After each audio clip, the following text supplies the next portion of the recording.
আসসালামু আলাইকুম সুপ্রিয় দর্শক প্রত্যেককে আমন্ত্রণ জানাচ্ছি এসটিভির নিয়মিত আয়োজন স্বাস্থ্য কথা অনুষ্ঠানে। আপনাদের সাথে আছি আমি এম এ হালিম সিদ্দিকী। আজ আমাদের সাথে যিনি অতিথি হিসেবে উপস্থিত হয়েছেন ডাক্তার এ আতিক। ভালো আছেন আপনি? আলহামদুলিল্লাহ। তো সুপ্রিয় দর্শক, আজকে মূলত আমরা বিভিন্ন সময়ে আমরা যে সকল ঝুঁকিপূর্ণ যে সকল ডিজিজগুলো আছে সেগুলো নিয়ে বিভিন্ন সময় বিভিন্নভাবে আমরা কথা বলে থাকি এবং আমাদের যে সকল দর্শকরা রয়েছে সেই সকল দর্শকদের কিছু প্রশ্নের উত্তর কিন্তু আমরা এই অনুষ্ঠান থেকে দেওয়ার চেষ্টা করি। তো সেরকম একটি ডিজিজ বাংলাদেশের বর্তমান পরিস্থিতির প্রেক্ষাপটে ডায়াবেটিস যে সমস্যার একটি প্রকোপ আকার ধারণ করেছে। আমরা জানি বর্তমান পরিস্থিতিতে আমাদের দেশে 18 কোটি মানুষের মধ্যে প্রায় 1 কোটি মানুষ এই ডায়াবেটিসে আক্রান্ত। সুতরাং এই ডায়াবেটিসের যেই সমস্যাগুলো তৈরি হয় এবং সেই সমস্যা হলে কী ধরনের সমাধানে, কী ধরনের মেডিসিনের মাধ্যমে, কী ধরনের ট্রিটমেন্ট আমরা গ্রহণ করতে পারি, সেই জন্য আজকে আমাদের সাথে সংযুক্ত করেছি ডাক্তার সাহেব। আসলে আমরা প্রথমেই যে বিষয়টি জানতে চাই সেটি হচ্ছে যে আসলে ডায়াবেটিস কি, এটা আসলে কোন ধরনের রোগ, এটা কেন হয়, এই বিষয়ে আমাদের দর্শকদের উদ্দেশ্যে আপনি একটু বলবেন। ডায়াবেটিস যে সমস্যাটা, এই সমস্যাটা আসলে একটা হরমোনাল প্রবলেম বডিতে। তো আমাদের শরীরে অনেকগুলো গ্ল্যান্ড বা গ্রন্থি আছে, তার মধ্যে প্যানক্রিয়াস নামে একটা বা অগ্নাশয় নামে একটা গ্রন্থি আছে। এটার অবস্থানটা স্টোমাকের ঠিক পিছনে। তো এখান থেকে ইনসুলিন নামক বা এই প্যানক্রিয়াসের আইলেটস অফ ল্যাঙ্গারহ্যান্স নামক একটি অংশ আছে, সেখানে যে বিটা সেল আছে, বিটা সেল থেকে ইনসুলিন নামে এক প্রকার হরমোন নিঃসৃত হয়। বাট এই হরমোনটা যদি কোনো কারণে ক্ষরণটা কম হয়, সেক্ষেত্রে ব্লাডে গ্লুকোজ লেভেলটা বেড়ে যায়। আমরা জানি গ্লুকোজ লেভেলটা বেড়ে গেলে বিভিন্ন ধরনের সমস্যা দেখা দেয়। এটাই মূলত ডায়াবেটিস। বুঝতে পারলাম যে ডায়াবেটিসের যে সমস্যা, যে আপনার ইনসুলিনের যে নিশ্চিত হওয়ার যে জায়গাটি, সেখান থেকে যদি পরিমিত বা পরিমাণ মতো সেক্ষেত্রে নিশ্চিত না হয়, সেক্ষেত্রে ব্লাডে যে গ্লুকোজের মাত্রাটা বেড়ে যায়। আসলে এটা আমরা বুঝতে পারলাম। এখন আমাদের দর্শকদের কিছু বলবেন যে আসলে ডায়াবেটিসটা কত ধরনের, কয় রকম, এটা ক্লাসিফিকেশনটা কি, কী কী রকমের ডায়াবেটিস আমাদের সমাজে বা আমাদের মানুষের মধ্যে ইতিমধ্যে বিরাজমান বা আমরা খুঁজে পাওয়া যায়? এখন পর্যন্ত ডায়াবেটিস মূলত দুই প্রকারই, type 1 diabetes, type 2 diabetes. Type 1 ডায়াবেটিসটা হচ্ছে অনেকটা কনজেনিটাল প্রবলেম। দেখা যায় যে আসলে একেবারে যদি প্যানক্রিয়াসের ইনসুলিন হরমোন প্রোডাকশন করা একেবারেই সম্ভব না, সেই ক্ষেত্রে টাইপ 1 ডায়াবেটিস মানে এটা টোটালি নিশ্চিত হচ্ছে না, একেবারে নিশ্চিত হচ্ছে না, একেবারে অফ, মানে সম্ভব না, মানে এটা একটু ঝুঁকি বেশি, এটা ঝুঁকি। বাট এটা এই ধরনের পেশেন্টদের আজীবনই দেখা যায় যে ইনসুলিন নিতে হয়, বাইরে থেকে ইনসুলিন নিয়ে এটা ব্যালেন্সটা রক্ষা করতে হয়। বাট টাইপ 2টা হচ্ছে ইনসুলিন নির্ভর না, এটা আপনার লাইফস্টাইলের উপর নির্ভর করে যদি এই ধরনের যদি পেশেন্টগুলো হয়, সেক্ষেত্রে দেখা যায় যে তাকে স্বাভাবিকভাবে চলাফেরা করলে, ওষুধ, ডাক্তারের কনসালটেশন নিলে বা তার লাইফস্টাইলটা যদি নিয়মতান্ত্রিক জীবনযাপন করে, তাহলে এটা নিয়ন্ত্রণ করা সম্ভব। এটা হচ্ছে টাইপ 2 এর ক্ষেত্রে। হ্যাঁ, টাইপ 2 এর ক্ষেত্রে। তো আপনি যেটি বললেন যে টাইপ 1 যেটি বলছেন যে ইনসুলিন যদি নিঃসরণ একেবারেই বন্ধ হয়ে যায়, মানে প্যানক্রিয়াসের যে আইলেটস অফ ল্যাঙ্গারহ্যান্স আছে, সেখানে বিটা সেল আছে, এই বিটা সেল থেকে ইনসুলিন নামক হরমোনটা নিঃসৃত হয়, যেটা এই সেলটা যদি টোটালি ক্ষতিগ্রস্ত হয়ে যায়, ইনঅ্যাক্টিভ হয়ে যায়, সেক্ষেত্রে ব্লাডে গ্লুকোজের পরিমাণ একেবারে বেড়ে যায়। সেক্ষেত্রে এটা দেখা যায় যে আজীবনই তাকে ইনসুলিন নিয়ে বেঁচে থাকতে হবে। টাইপ 2 যেই ব্যাপারটা আসছে সেটা হচ্ছে যে এটা মেডিসিনের মাধ্যমে বা জীবন জীবিকার পরিবর্তনের মাধ্যমে, চলার গতিটাকে চেঞ্জের মাধ্যমে এটা সম্ভব, নিয়ন্ত্রণ করা যায়। আর এক্সট্রা ভাবে তাকে যে ইনসুলিন নিতে হয়, সেটা আসলে কোন টাইপের পেশেন্টদের ক্ষেত্রে ইনসুলিনটা? এটা টাইপ 1 এর ক্ষেত্রে তো আছেই, তারপর টাইপ 2 এর ক্ষেত্রে ইনসুলিন নিতে হয় যদি তার গ্লুকোজ লেভেলটা খুব ভয়াবহ আকার ধারণ করে। আচ্ছা, আমরা তো জানি যে বর্তমান বাংলাদেশের যে বিষয়টা, আমাদের প্রত্যেকটা ফ্যামিলিতেই দেখা গেছে একজন না দুজন আসলে ডায়াবেটিস পেশেন্ট পাওয়া যায়। হ্যাঁ, সেই ক্ষেত্রে বাংলাদেশের ডায়াবেটিসের যে প্রবণতা বা যে ঝুঁকি, হ্যাঁ, সেক্ষেত্রে এটা বাংলাদেশের কোন ধরনের অবস্থানে রয়েছে বলে আপনি মনে করছেন, বা চিকিৎসা বিজ্ঞান মনে করছে যে এটা খুব ঝুঁকির মুখে রয়েছে, বা এটা আমরা যদি এখনও মেডিকেল সায়েন্স দিয়ে এটাকে নিয়ন্ত্রণ করতে না পারি, যেটা আগামী ভবিষ্যতে আমাদের ইন ফিউচারে এটা আরও বেশি মারাত্মক একটা ধারণ করবে বলে, এটা এই ব্যাপারে আপনি কী বলবেন? ডায়াবেটিস বর্তমান বিশ্বে ভয়াবহ আকার ধারণ করেছে। সেক্ষেত্রে হিসাব করলে বিশ্বে প্রায় 36 কোটির উপরে ডায়াবেটিসের পেশেন্ট আছে। সেই হিসাবে বাংলাদেশে প্রায় 1 কোটির উপরে প্রত্যক্ষ বা পরোক্ষভাবে ডায়াবেটিসের সমস্যা নিয়ে মানুষ আছে। তো এই যে সারা বাংলাদেশে আমরা 1 কোটি পেশেন্ট আমরা আমাদের স্ট্যাটিস্টিক্স আসছে, হ্যাঁ, বিশ্বব্যাপী বা টোটাল ওয়ার্ল্ড ওয়াইড যেটা হচ্ছে যে প্রায় 36 কোটি লোক। হ্যাঁ, তো এই যে ক্রমান্বয়ে কিন্তু ডায়াবেটিসের পরিমাণ বেড়ে বেড়ে যাচ্ছে, এই যাচ্ছে, যে এটা বেড়ে ভয়াবহ আকার যাচ্ছে, ধারণ এই যে করছে। ভয়াবহ আকার ধারণ করছে, এটা স্বাস্থ্য বা চিকিৎসা বিজ্ঞান কি মনে করছে, কেন হচ্ছে? এটা কি আসলে আমাদের মানুষের যে দৈনন্দিন যে চলার গতিবিধি বা তার জীবন প্রবাহ সেই জন্য, নাকি আসলে জেনেটিক্যালি এই বিষয়টি ক্রমান্বয়ে বাড়ছে? আপনি চিকিৎসা বিজ্ঞানে কি মনে করেন? এটা আমাকে বুঝতে হবে যে আসলে ডায়াবেটিসটা কেন হচ্ছে বডিতে। ডায়াবেটিসটা মূলত হচ্ছে আমাদের যে চলাফেরা আছে, খাবার দাবার, আমাদের অলস জীবনযাপনের কারণে, মানে মেন্টালি ডিপ্রেশনের কারণে ডায়াবেটিসটা হচ্ছে। এই ইনসুলিনের যে একটা ইমব্যালেন্স অবস্থা হচ্ছে, ইনসুলিন আসতেছে না প্যানক্রিয়াস থেকে, এটা কিন্তু তার শরীরে গ্লুকোজ বেড়ে যাচ্ছে, বা ইনসুলিন যেভাবে কাজ করা বডিতে, বা গ্লুকোজ লেভেলটা একটা ব্যালেন্সের মধ্যে নিয়ে আসার কথা, সেভাবে নিয়ে আসতেছে না। আমাকে এটা বুঝতে হবে যে ইনসুলিনসটা আসতেছে না কেন, এটার নেপথ্যের কারণটা আসলে কি। তো ডাক্তার সাহেব, আমরা এতক্ষণ শুনছিলাম যে ডায়াবেটিস কি, কেন হয়, এটা ক্লাসিফিকেশন নিয়ে। তো আমরা এই মুহূর্তে যে বিষয়টি জানতে চাবো সেটি হচ্ছে ডায়াবেটিসের যে ভয়াবহতা বা এটার যে জটিলতা, এই ব্যাপারে আপনি বলবেন। তাছাড়া আরেকটি বিষয় যেটি আমরা সারা বিশ্বব্যাপী এখন যে সমস্যাটি হচ্ছে, কোভিড-19 যে প্যান্ডামিকে আমরা অবস্থান করছি, এই কোভিড-19 ক্ষেত্রে একজন ডায়াবেটিস পেশেন্টের ক্ষেত্রে এই কোভিডটা বা এই যে সংক্রমণ হওয়ার যে বিষয়টি, এটা কী ধরনের এফেক্ট করতে পারে, বা এটা ডায়াবেটিস রোগীদের ক্ষেত্রে কতটুকু বেশি অ্যাডভান্স, সেই ব্যাপারে আমাদের একটু ধারণা দেবেন। আসলে ডায়াবেটিসের ভয়াবহতা একটু বেশি, কারণ ডায়াবেটিসকে বলা হচ্ছে নীরব ঘাতক। বডির প্রতিটা অঙ্গের উপর সে হানা দিতে পারে।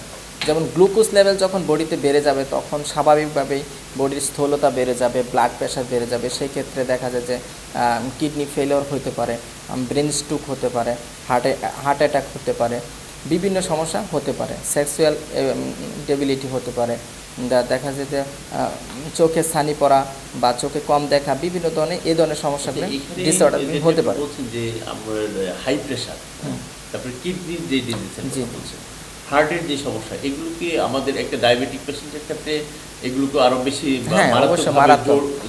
আর বডি তার টোটালি দেখা যায় যে তার রোগ প্রতিরোধ ক্ষমতা এসে কমিয়ে দেবে, আপনার ইমিউনিটিকে কমিয়ে নিয়ে হ্যাঁ, আসছে। রোগ প্রতিরোধ ক্ষমতা। যেখান থেকে আপনি ছিলেন আমরা শুনতে দেখি যে আর কি কি ধরনের, এই ধরনের আর কি কি সমস্যা তৈরি হতে পারে বলে আপনি মনে করছেন? আরও কি এরকম সমস্যা হয়? না, মানে টোটালি বডির বিভিন্ন অঙ্গের উপর সে হানা দিতে পারে। একজন পেশেন্টের হ্যাঁ, এটা সুনির্দিষ্ট ডায়াবেটিক আক্রান্ত হয়ে যায়, তখন তার মধ্যে ইমিউনিটিটা একেবারে কমে আসে, এবং তখন যে কোনো ধরনের সমস্যায় তার মধ্যে ব্যাপক আকার ধারণ করতে পারে। যেরকম আপনি বললেন যে হার্টের সমস্যা, কিডনির সমস্যা, হার্ট অ্যাটাক হতে পারে, ব্রেন স্ট্রোক হতে পারে। এটা মূলত হয় যখন গ্লুকোজ লেভেলটা বেড়ে যাওয়ার পরে রক্তনালীগুলো ব্লক হয়ে যায়, অনেক সময় ফ্যাট জমে। দেখেন স্বাভাবিকভাবে যখন গ্লুকোজ লেভেল বেড়ে যাবে, ফ্যাট বেড়ে যাবে, ব্লাডের রক্তনালীটা একটু সরু হয়ে যাবে, সংকুচিত হওয়া যাওয়ার পরে ব্লাড প্রেশারটা বেড়ে যাবে। ব্লাড প্রেশার বেড়ে গেলে তার জন্য বিভিন্ন ধরনের স্ট্রোকের ঝুঁকি বেড়ে যাবে। সেক্ষেত্রে কি হার্টের স্ট্রোক হতে পারে? হ্যাঁ, হার্ট অ্যাটাক হতে পারে, হার্টের স্ট্রোক, ব্রেন স্ট্রোক, আমাদের চোখের প্রবলেম হতে পারে, সেক্সুয়াল ডেবিলিটি হতে পারে, হ্যাঁ, এটা হতে পারে। মানে মোট কথা টোটালি ডায়াবেটিস এরকম একটা রোগ যেটা বডির যে কোনো অঙ্গের উপর সে হানা দিতে পারে। নরমালি আমরা জানি যে 6 বা 7 থেকে হচ্ছে এটার ডায়াবেটিসটাকে কাউন্ট করা হয়। হ্যাঁ, এটা ফাস্টিং অবস্থা। সর্বোচ্চ এটা কত পর্যন্ত উঠতে পারে? বা অবশ্যই এটা অনেক হতে পারে। হ্যাঁ, অনেক। 6, 7 যখন মানে 85, 86, 100। আচ্ছা, এখন আমাদের প্রশ্ন হচ্ছে যে এই যে ডায়াবেটিক রোগ আমাদের মধ্যে, আমাদের সমাজে, আমাদের প্রত্যেকটি পরিবারের মধ্যেই কিন্তু এই পেশেন্ট খুঁজে পাওয়া যায়। তো এই যে এই ডায়াবেটিসটা আসলে কতটুকু ঝুঁকিপূর্ণ, বা এই ডায়াবেটিকে আক্রান্ত হয়ে কেউ মারা যেতে পারে? হ্যাঁ, অবশ্যই এই ধরনের নজির আছে? শুধু ডায়াবেটিসে আক্রান্ত হয়ে ডায়াবেটিসের ফলে যে সমস্যাগুলো হচ্ছে, আনুষঙ্গিক সমস্যা যখন জড়িত হয়, তখন একটা টোটালি তার বডির যে মেকানিজম এটাইতে ডিসফাংশন করে ফেলবে। আচ্ছা, আমরা তো ব্যাপারটি জানলাম। এখন আমরা আসলে জানতে চাই যে এই যে চিকিৎসা পদ্ধতি, যে একটা ভীষণ ঝুঁকিপূর্ণ একটা রোগ হচ্ছে ডায়াবেটিস, তো সেই ডায়াবেটিস থেকে তো আমাদের প্রত্যেককে রক্ষা পেতে হবে। বিশ্বব্যাপী যদি আমরা একটু নজর দিই, তাহলে আমরা দেখতে পাবো যে 36 কোটি লোক কিন্তু এই ডায়াবেটিসে আক্রান্ত, এবং আমাদের দেশে 18 কোটি লোকের মধ্যে হচ্ছে 1 কোটি মানুষ কিন্তু আক্রান্ত। তো এইভাবে যদি আক্রান্ত চলতে থাকে, তাহলে কিন্তু একটা সময় আমাদের সমাজে, পরিবারের প্রত্যেকেই কিন্তু আক্রান্তের দিকে চলে যাবে। তো তো এই যে ডায়াবেটিসে যারা আক্রান্ত হচ্ছে বা কিছু পূর্ব সিমটম দেখা যাচ্ছে, তাদের চিকিৎসা বা করণীয় কি হতে পারে, চিকিৎসা বিজ্ঞান কি বলছে এই ব্যাপারে? এখন ডায়াবেটিস যখন আপনি বুঝবেন যে বডিতে আসলে ডায়াবেটিসের লক্ষণগুলো কী কী আসতে পারে, দেখা যায় শরীরটা শুকিয়ে যাবে, ঘন ঘন পিপাসা হবে, তার দেখা যায় তার শরীরটা অনেক দুর্বল লাগবে, আচ্ছা, ছোট তার মধ্যে কি ক্ষুধা অনেকেই হ্যাঁ হ্যাঁ ঘন ঘন তার ক্ষুধা ঘন ঘন লাগবে, ক্ষুধা লাগছে, গলা শুকিয়ে যাচ্ছে। গলা শুকিয়ে যাচ্ছে, এগুলো ঠিক আছে, হচ্ছে symptom, অল্প one kind of symptom। হালকা কিছু কাজ করলে তার মধ্যে একটা ক্লান্তিবোধ হচ্ছে, এরকম তার কাছে মনে হবে। তারপর ছোটোখাটো গা পাসরা হলে এটা অতি মানে দ্রুত শুকাবে না। কোনো জায়গায় যদি আপনার ব্লিডিং হয়, সেই হ্যাঁ, ব্লিডিং ব্লিডিংটাও এটা হতে পারে, কন্ট্রোল করা যাচ্ছে না, হ্যাঁ এরকম বিষয়। এরকম সমস্যা হতে পারে। এই সমস্যাগুলো বিশেষ করে এরকম সমস্যা হলে সেক্ষেত্রে অবশ্যই ডাক্তারের কাউন্সিলিং নিতে হবে, বুঝতে হবে যে আসলে আমার এই ধরনের সমস্যা আছে, এর জন্য আমাদের ডায়াবেটিস পরীক্ষা করতে হবে। ডায়াবেটিস পরীক্ষার মধ্যে কনফার্ম হলে সেক্ষেত্রে আমাদেরকে বুঝতে হবে যে আসলে কেন হচ্ছে।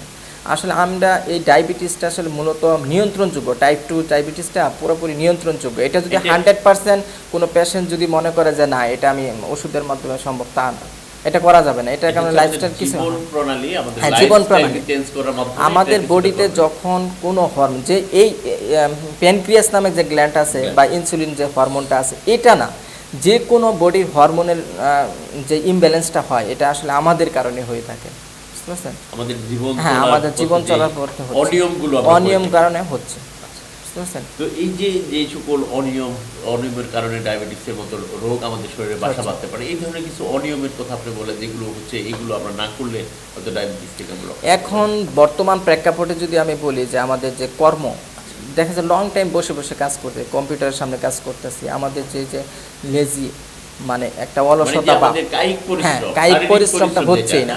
আমরা দেখা যায় সকালে আমাকে 5টায় ঘুম থেকে উঠতে হবে, আমি উঠতেছি 9টা 10টায়, উঠে কোনো রকম ফ্রেশ হয়ে আমি অফিসে চলে যাচ্ছি, এরকম হবে না। আমাকে জাস্ট টাইম সকাল 5টায় ঘুম থেকে উঠে এক্সারসাইজ করতে হবে, কারণ বডিতে আপনি যখন গ্লুকোজ লেভেলটাকে নিয়ন্ত্রণ করতে চাবেন বা ইনসুলিন নামক হরমোনটা সঠিকভাবে আসবে প্যানক্রিয়াস থেকে, তো এর জন্য আপনাকে কাজ করতে হবে, আপনাকে কায়িক পরিশ্রমটা করতে হবে, বিশেষ করে এক্সারসাইজ করতে হবে, ক্যালোরি বার্ন করতে হবে। হ্যাঁ ক্যালোরি বার্ন করতে হবে। অর্থাৎ আমরা এখন ডাক্তার সাহেব যে তথ্যটি আমাদেরকে দিলেন, এটি কিন্তু খুবই সময়োপযোগী একটা তথ্য, এবং এখান থেকে আমাদের সকলের শিক্ষা গ্রহণ করতে হবে।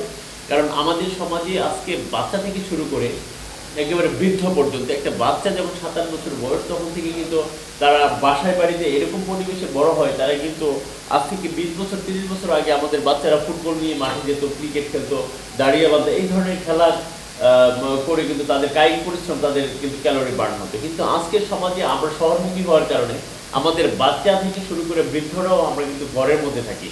আর হচ্ছে যারা উপার্জনক্ষম বা হচ্ছে অফিস করি বা বিভিন্ন প্রেশার সাথে আমরা নিয়োজিত, আমরা কি করি, অফিসে বসে আমাদের চেয়ার টেবিলে বসে থেকে আমরা কম্পিউটারের কাজকর্মগুলো করি। সেই জন্য আমাদের যতটুকু পর্যাপ্ত পরিমাণ ক্যালোরি বার্ন হওয়ার কথা, সেই ক্যালোরিটা কিন্তু বার্ন হচ্ছে না, কায়িক পরিশ্রম হচ্ছে না। শারীরিক পরিশ্রম না হওয়ার কারণে কিন্তু আমরা ধীরে ধীরে এই ডায়াবেটিসের দিকে এগিয়ে যাচ্ছি বা ডায়াবেটিস আমাদের দিকে এগিয়ে আসছে। যখন আমরা সঠিকভাবে আমাদের শরীরকে খাটাতে পারবো, আমাদের শরীর ঘাম জড়িয়ে আমরা কাজ করতে পারবো, সেক্ষেত্রে আমার মনে হয় এই ডায়াবেটিসটা আমাদের শরীরে বাসা বাঁধার ঝুঁকি খুবই কম, তাই তো? আচ্ছা, এটি তো একটা বিষয় আছে। এখন এটা যখন আমাদের এসেই গেল বা আমরা এটাতে আক্রান্ত হয়ে গেলাম, সেক্ষেত্রে আমরা কি ধরনের ট্রিটমেন্ট নিয়ে এখান থেকে আমরা পরিত্রাণ পেতে পারি? আমি যেটা আগেও বললাম, দেখেন পুরোপুরিভাবে ডায়াবেটিসের পেশেন্ট যদি ওষুধের উপরে ডিপেন্ডিং হয় সেক্ষেত্রে হবে না, বুঝতে পারছেন? এর জন্য আপনাকে বললাম তো, ওষুধ, ডিসিপ্লিন সব কিছু মেনটেন করতে হবে, আমরা টোটালি নিয়মতান্ত্রিক জীবনযাপন করতে হবে। একদিকে যেমনিভাবে আমাকে মেডিসিনও নিতে হবে, অপরদিকে আমাদের কিন্তু একটা নিয়মতান্ত্রিক টোটালি একটা ডিসিপ্লিনের মধ্যে আমাদের জীবনকে পরিচালিত করতে হবে। এই দুইয়ের সমন্বয়ে কিন্তু আমরা মোটামুটি নিয়ন্ত্রণ করতে পারি। এরপরে আরেকটা বিষয় একটু বলার আছে, যে যেহেতু এই ডায়াবেটিস পেশেন্টের ক্ষেত্রে খাবারের মধ্যে একটা ভীষণ একটা সমস্যা তৈরি করে, হ্যাঁ, মিষ্টান্ন জাতীয় খাবার, তারপরে রেড মিট, হ্যাঁ, বা আরও অন্যান্য যে ফাস্টফুড যে খাবারগুলো আছে, এই খাবারের ব্যাপারে কতটুকু নিয়ন্ত্রণ করলে আমরা এই ডায়াবেটিস নিয়ন্ত্রণ করতে পারি? এখন দেখেন আমরা যা খাই ম্যাক্সিমাম খাবারে কিন্তু কার্বোহাইড্রেট, এই কার্বোহাইড্রেট থেকে কিন্তু গ্লুকোজ হয়, গ্লুকোজ বা সুগার, এগুলো যখন ব্লাডের সাথে মিশে যায়,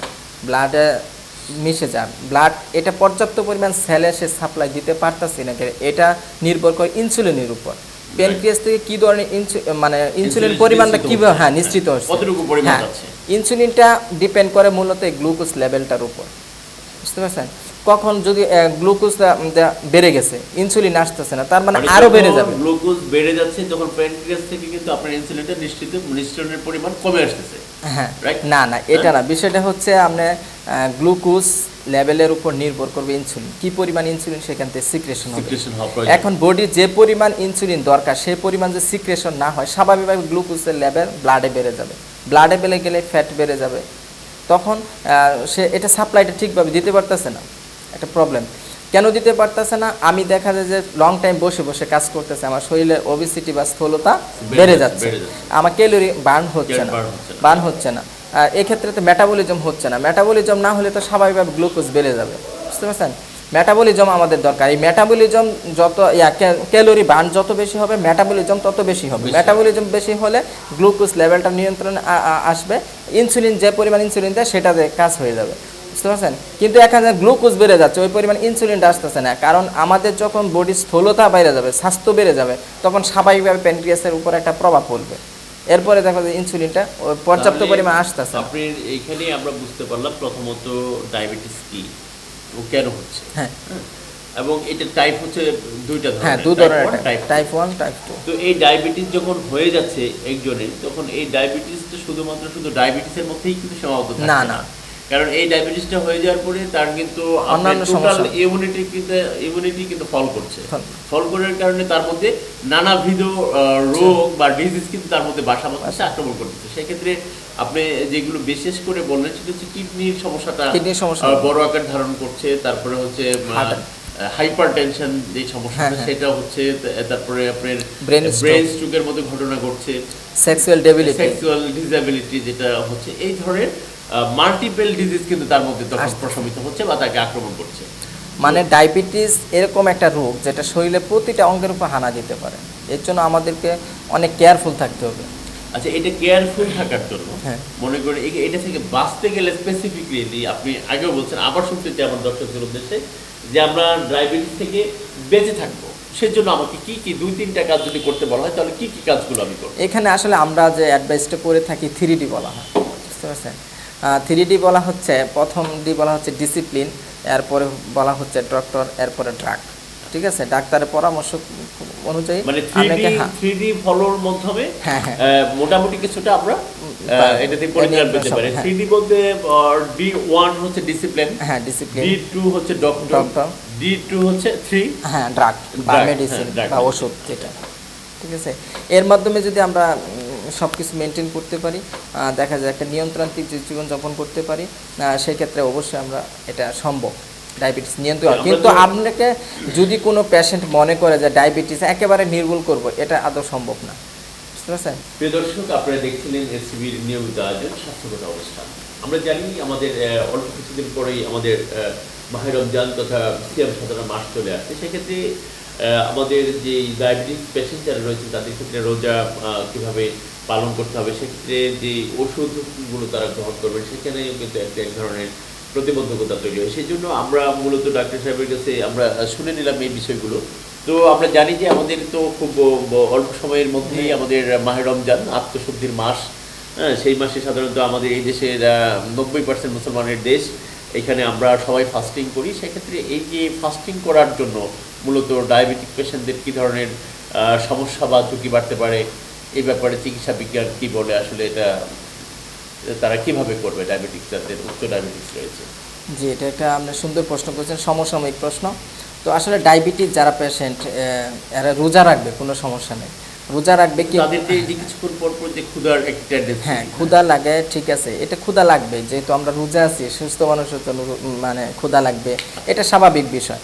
বাট আপনাকে রোজা রাখতে হবে, পাশাপাশি খাবার দাবার মেনটেন করতে হবে। দেখা যায় আমরা বিশেষ করে ইফতারিতে যে ভাজা পোড়া খাবারগুলো খাই বা এই ফ্যাট জাতীয়, এগুলোই আমাদেরকে পরিহার করতে হবে। আমাদের চিন্তা রাখতে হবে সবসময় ফাইবার জাতীয় খাবার রাখতে হবে, যেমন খেজুর, তারপরে ফল, সালাদ, ফ্রুটস এবং জুস টাইপের জিনিস, এগুলো রাখতে হবে। কারণ হচ্ছে যে আমরা জুস খাবারও তো ডায়াবেটিস পেশেন্টরা সুগার খেতে পারে না।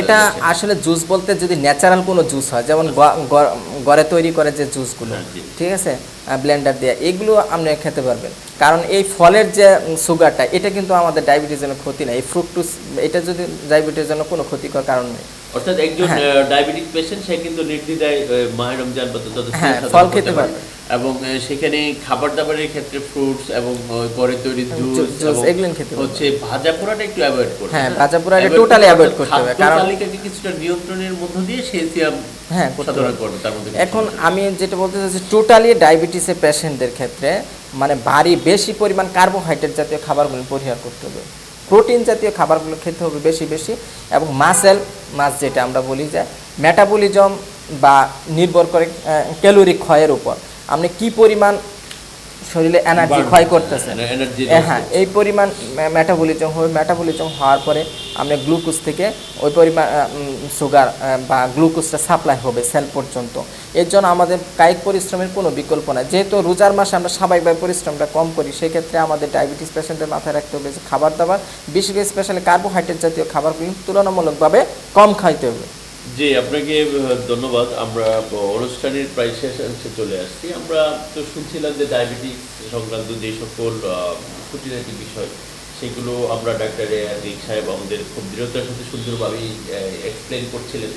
তো আমরা একেবারে সর্বশেষ একটি প্রশ্নের মধ্য দিয়েই কিন্তু আজকে অনুষ্ঠান আমরা সমাপ্ত করতে যাচ্ছি, যেটি বলছিলাম যে 2019 সালের চীনের উহান শহর থেকে যেই মরণঘাতী ভাইরাস বলে পরিচিত করোনা ভাইরাস বা কোভিড-19, সেটি কিন্তু আবার সেকেন্ড ওয়েভ শুরু হয়েছে বিশ্বব্যাপী এবং আমাদের বাংলাদেশেও কিন্তু এটার প্রকোপ রয়েছে। তো এই ব্যাপারে আমি বলতে চাই, যেহেতু আজকের বিষয় হচ্ছে আমাদের ডায়াবেটিক্স রোগী এবং ডায়াবেটিস নিয়ে, তো একজন ন্যাচারাল একজন মানুষকে যখন কোভিড-19 আক্রান্ত করে সেক্ষেত্রে তার মধ্যে, এবং যখন একজন ডায়াবেটিস আক্রান্ত পেশেন্টকে যখন কোভিড আক্রান্ত করবে তখন নিশ্চয়ই আমার মনে হয় কোভিডে যে ডায়াবেটিস আক্রান্ত রোগীকে বেশি ঘায়েল করতে পারবে। এই ব্যাপারে আপনি কি মন্তব্য? দেখেন, করোনা ভাইরাস যে প্রবলেমটা এখন বৈশ্বিক মহামারী আকারে দারুণ মানে ছড়িয়ে পড়ছে, তো আসলে করোনা ভাইরাস যে মূলত আমাদের লাংসে অ্যাটাকটা করে বেশি। তো স্বাভাবিকভাবে ডায়াবেটিসের পেশেন্টদের যে উইকনেস থাকে বা ইমিউনিটি পাওয়ারটা খুবই দুর্বল থাকে, রোগ প্রতিরোধ ক্ষমতা কমে যায়, সেক্ষেত্রে ডায়াবেটিস রোগীর ক্ষেত্রে এই বর্তমান সিচুয়েশনে অবশ্যই তাকে আরও বেশি সচেতন হতে হবে, খাদ্যাভ্যাস পরিবর্তন করতে হবে, মোটামুটি টোটালি তাকে চিন্তা করতে হবে ডায়াবেটিস আমাকে নিয়ন্ত্রণ করতে হবে, যে কোনো মূল্যে করতে হবে। এর জন্য সবসময় সচেতন থাকতে হবে। খাবার দাবার ফাস্টফুড পুরো একটু কায়িক পরিশ্রম করতে, ফাস্টফুড অ্যাভয়েড করতে হবে। এইভাবে যদি আমরা চলি আর ডাক্তারের কনসালটেশন নিয়ে চলি, অবশ্যই আমাদের এই সমস্যাটা দূর করা সম্ভব।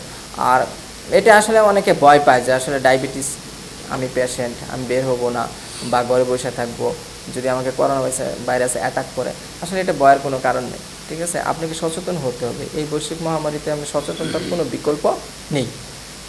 তো ডাক্তার আতিক, আপনাকে আমাদের স্টুডিওতে এসে সময় দেওয়ার জন্য অসংখ্য ধন্যবাদ।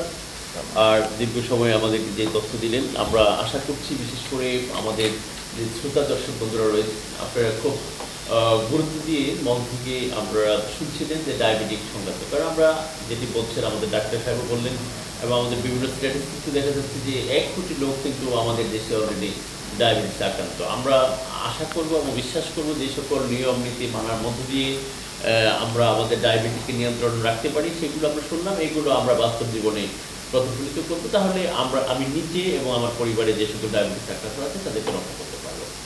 সুপ্রিয় দর্শক, আমরা অনুষ্ঠানের একান্ত শেষের দিকে আমরা শেষ পর্যায়ে যে কথাটি বলতে চাই, আমরা বর্তমানে যে করোনা প্যান্ডামিকের যে ট্রমার মধ্য দিয়ে যাচ্ছি, সেই ট্রমা থেকে আমাদের সকলকে বাঁচতে হলে একটা গণসচেতনতা দরকার। আমাদের WHO এবং আমাদের দেশীয় স্বাস্থ্য সংস্থা যেই ধরনের দিক নির্দেশনা দিচ্ছে, সেই দিক নির্দেশনা আমরা অবশ্যই মেনে চলবো। সেক্ষেত্রে যে কাজটি আমাদের অবশ্যই করণীয়, সেটি হচ্ছে আমরা যখন ঘর থেকে বের হব তখন অবশ্যই আমরা মাস্ক ব্যবহার করব। আমরা ঘর থেকে বের হবার পরে আমাদের কর্মস্থলে অথবা আমরা যেখানে অবস্থান করি না কেন, নিঃসন্দেহে আমাদের কিন্তু সোশ্যাল ডিস্টেন্স বা সামাজিক দূরত্ব অবশ্যই মেনটেন করতে হবে। তারপর আমরা যে কাজটি করবো, আমরা যেখানেই যখন থাকি না কেন, ঘরে ফিরে অথবা ঘর থেকে আমরা অফিসে গিয়ে বা আমাদের কর্মক্ষেত্রে যেখানে আছে সেখানে ভালো করে আমরা সাবান দিয়ে 20 সেকেন্ড ধরে আমাদের হাতকে ধৌত করবো এবং অ্যান্টিসেপটিক দিয়ে কিন্তু আমরা সবসময় পরিচ্ছন্ন থাকবো। তারপর আমরা যখন বাসায় এসে, বাসায় আমাদের শিশু বাচ্চারা রয়েছে, আমাদের বৃদ্ধরা রয়েছে, তাদের কাছে আমরা সরাসরি যাব না, আমরা ফ্রেশ হয়ে শাওয়ার নিয়ে তারপর কিন্তু আমরা যাব। আমরা বিশ্বাস করি আমরা আশান্বিত এর মধ্য দিয়ে আমাদের জাতিগতভাবে আমাদের দেশের মধ্যে যে সংক্রমণের হার সেটিকে কিন্তু আমরা কমিয়ে নিয়ে আসতে পারবো। আশা করছি আপনারা যে যেখান থেকে আমাদেরকে দেখছিলেন আপনারা সুস্থ আছেন, ভালো থাকবেন এবং পরবর্তী এসটিউ স্বাস্থ্যকতা অনুষ্ঠান দেখার আমন্ত্রণ জানিয়ে আজকের মতো এখানেই শেষ করছি। আল্লাহ হাফেজ।